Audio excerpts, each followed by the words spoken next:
é proposto um pouco mais teológico, a responder algumas questões, eu quero tratar sobre a morte de Jesus.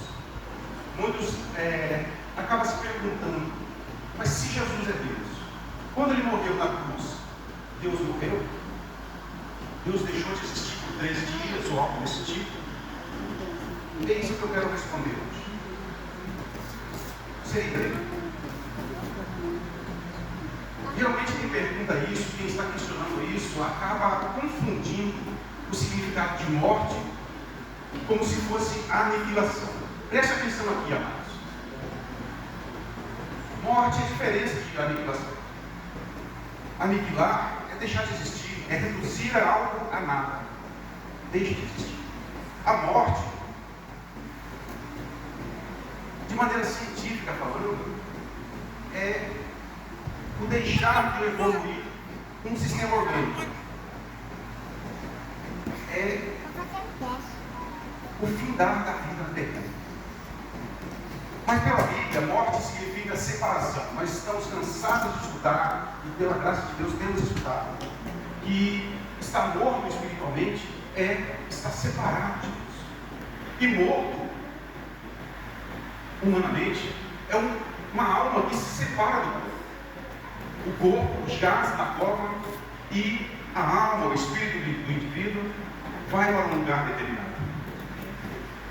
Um texto que podemos ver é Eclesiastes, no capítulo 12, no versículo 7, o sábio diz assim: e o pó volte à terra, como o era, e o espírito volte a Deus, que o deu. A morte não é o deixar de existir, mas é o separar a parte material da parte imaterial do ser humano. E nós podemos também ver isso naquela passagem que Jesus fala do Lázaro e do rico.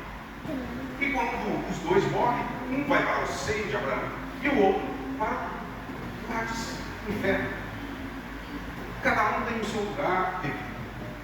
Mas o corpo pode-se dizer que deixou de existir. Vai se apodrecendo e vira pó e terra. E do mesmo jeito, da mesma forma, foi a morte de Jesus. Pode ser considerada a morte de Jesus Cristo, o Deus encarnado. O Logos, o Verbo, o meu carne, deixou o corpo por 3 dias. Se assim tivesse ficado, o corpo entraria em um estado de putrefação, assim como acontece com todos os outros. Mas no 3º dia, ele voltou para o seu corpo. E de uma maneira ainda mais gloriosa e glorificada. Em nenhum momento ele deixou de existir. Ele simplesmente deixou o corpo que tinha adquirido no ventre de Maria. Amém, amados? Então, essa questão de será que Deus morreu na cruz?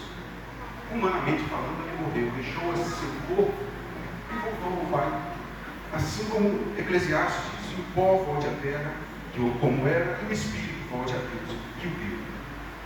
E no 3º dia, para a nossa salvação, para mostrar que Ele é o Deus verdadeiro e cumprir o que Ele tinha falado, que Ele disse que Ele entrega a sua carne, a sua vida, mas Ele a toma de volta. A morte não venceu. Ele é o Senhor dos Senhores, o Deus conosco, tremendo Emmanuel. Amém? Amém. Aplauda ao Senhor.